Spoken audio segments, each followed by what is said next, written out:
doing what she could, but ultimately bowing out of winner's side by a score of 2-0. So we will get Shoyo James back on, and you're going? Yep, I'm going. I have a matchup. Right on, man. Hey, keep on the commentary grind. You're not doing too bad. Right on. So we'll be Shoyo James versus Rice, another potential Crom versus DK matchup.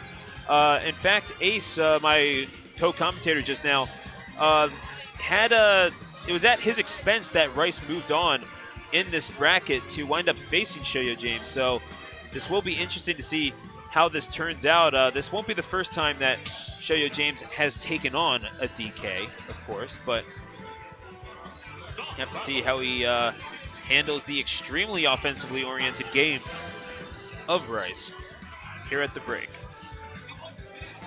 And not sure if I'm going to get a co-commentator on here, but it's all good in the hood.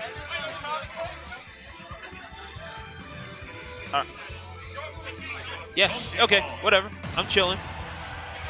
I'm not taking this personally at all. I don't know about you guys. I'm not.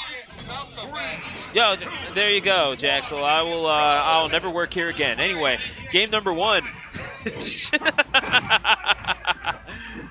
Joining me on the microphone at this time is Cora, who, after a fine effort, honestly, against Sync, coming up slightly short. Yeah, I mean, I'm pretty happy with how I played, I guess.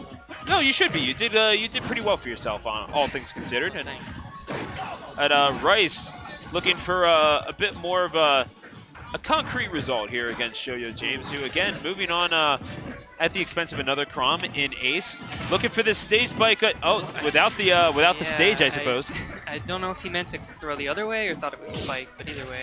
I think he had the damage enough to ensure a stage spike. Honestly, he just didn't get it. Rice timing out his recovery to avoid the neutral B. Yeah, Rice is he's like a very technical DK. Like you'll probably catch him if you pay attention. He does a lot of like wave bounce, air slaps to reposition himself, and he knows his percents for Ding Dong. So.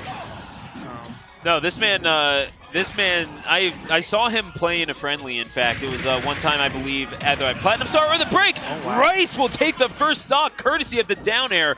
Crom has a monkey-sized footprint on his face after that one. But I saw Rice playing, and I don't think I've seen very few players move their hands and their fingers on as fast on a controller as he does. He goes ham on the thing with the buttons. And you never expect that from heavy players. You know, it's a bit of a stereotype, I guess. But Rice is that's gonna be it. The grab. No. Not quite yet. Gosh. Doesn't confirm off of the up air quite yet. No way. Oh, neutral B. He's looking for the spike. That does.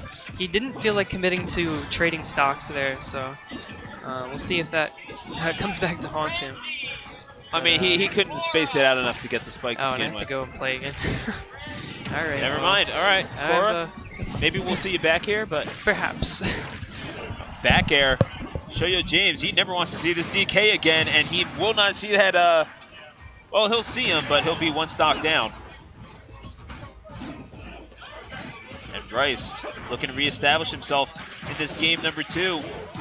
So playing a little too carefully, air dodges in the face of Shoyo James, and he picks that right up. However, the up tilt of DK, sweeping as ever, will take the second stock off of the jersey number 2. Neutral B. Does not catch it. Parries on the back air. It is Shoyo James. Oh, well mashed into the footstool, and Rice will lose that final stock via footstool. More things change, the more they stay the same. And Shoyo James, playful as ever, even in the midst of competition, he will win game number 1. And Rice, I mean, there's only so much you can do about something like that, especially away from the stage. Footstool's not nearly as all-consumingly powerful as they were in Smash 4. You can tech them now, but I mean, nothing for him to do in that situation. Could not make it back and push downwards into the depths that DK went. And Shoyo James taking full advantage of that as he goes to game number 2. And indeed, we will see the rematch. Though I did not see the stage selection, I will admit to you all. Confide, if you will. Okay, so it will be Yoshi's Story. Yoshi's Story Melee. Yoshi's Story being the Melee stage, Yoshi's Island versus Brawl. But for those of you big on nomenclature that are watching. But nonetheless, down tilt by DK, well parried.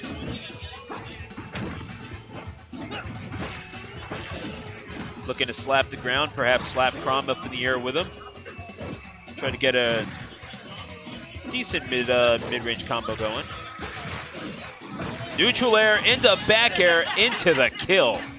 And Shoyo James sitting at about 60%. Will again rest the driver's seat away from Rice and take stock number 1.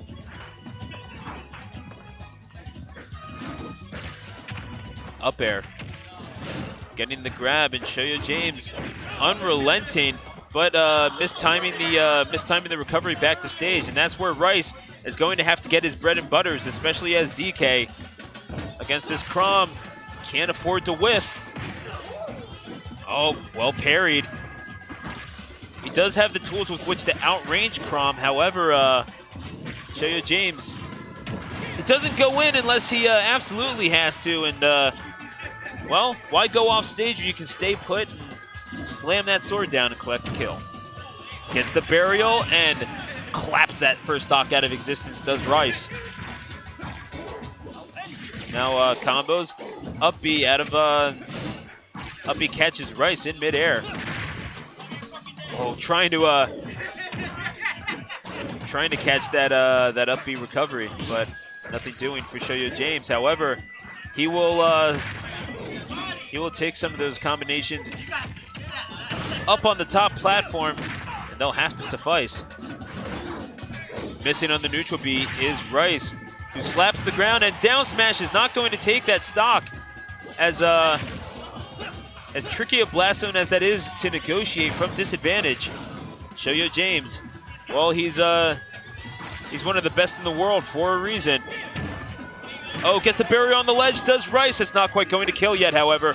A full stock advantage for the New Jersey number 2, and indeed the 2-0 victory. Shoyo James by 2 stocks, staving off a good test by Rice, who did not do half badly for himself. But again, it's the measured pressure of Shoyo James that winds up winning the day. And indeed,